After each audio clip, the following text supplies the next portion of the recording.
Bismillahirrahmanirrahim. Assalamualaikum warahmatullahi wabarakatuh.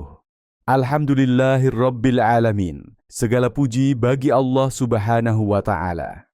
Salawat dan salam semoga tercurah kepada junjungan kita Nabi Muhammad sallallahu alaihi wasallam beserta keluarga dan sahabatnya. Allahumma sholli ala Sayyidina Muhammad wa ala ali Sayyidina Muhammad. Sirah Nabawiyah. Lakhni'ah Dzusyanatir, raja zalim yang dijatuhkan takdir. Dengarkanlah dengan hati yang jernih, wahai pendengar. Karena tidak semua kerajaan lahir dari cahaya. Sebagian lahir dari darah, tipu daya, dan hati yang gelap. Di negeri Yaman, di tanah Himyar yang pernah makmur dan beradab, pernah berdiri sebuah kekuasaan yang tidak dibangun dengan amanah, melainkan dirampas dengan kezaliman. Pada masa itu, muncullah seorang lelaki bernama Lakhni'ah, Yanuf Dzusyanatir. Ia bukan keturunan raja. Ia tidak tumbuh dengan adab kepemimpinan, namun nafsunya lebih besar daripada rasa takutnya kepada Tuhan. Ia merebut tahta bukan dengan baiat, melainkan dengan pembantaian. Satu demi satu pembesar Himyar dibunuh. Keluarga-keluarga bangsawan dihancurkan. Anak-anak mereka hidup dalam ketakutan, dan para ibu menangis tanpa pelindung. Seorang penyair Himyar tidak mampu lagi berbicara dengan tenang. Ia menuangkan luka zamannya dalam bait-bait pilu. Himyar telah membinasakan anak-anaknya sendiri, mengusir perempuan-perempuannya, dan menghancurkan dunia mereka dengan tangan mereka sendiri. Wahai pendengar, beginilah bila kekuasaan tidak lagi mengenal batas halal dan haram. Ia berubah menjadi binatang buas yang lapar, yang memakan siapapun demi mempertahankan singgasananya. Istana Lakhni'ah bukan tempat musyawarah. Ia adalah ruang ketakutan. Para pelayan berjalan dengan kepala tertunduk. Para pejabat berbicara dengan suara bergetar. Dan anak-anak bangsawan tumbuh tanpa ayah, tanpa masa depan, tanpa perlindungan. Lakhni'ah dikenal sebagai raja fasik dan bengis. Ia menjadikan kekuasaan sebagai alat pemuas hawa nafsu. Ia mempermainkan hukum, mempermainkan manusia, dan mempermainkan kehormatan. Ia tidak membutuhkan perintah panjang. Cukup siwak di mulutnya digerakkan. Itulah isyarat sunyi bagi algojo-algojonya. Isyarat kecil, namun diikuti oleh jeritan panjang di balik tembok istana. Namun, wahai pendengar, tidak ada kezaliman yang luput dari penglihatan Allah. Di antara anak-anak yang selamat dari kehancuran itu, tumbuh seorang pemuda, Zur'ah Dzunuwas bin Tubban As'ad. Ia adalah adik dari Hasan, anak yang dahulu dibunuh ketika masih terlalu kecil untuk memahami dunia.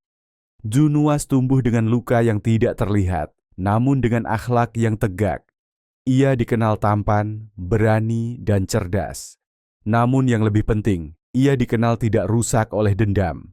Suatu hari, Lakhni'ah memanggilnya ke istana. Barangkali karena terpikat oleh kecerdasannya. Barangkali karena ingin menundukkan satu lagi jiwa muda. Dzunuwas memahami bahaya itu. Maka ia menyembunyikan sebilah pisau kecil, bukan sebagai alat balas dendam, melainkan sebagai jalan pembebasan.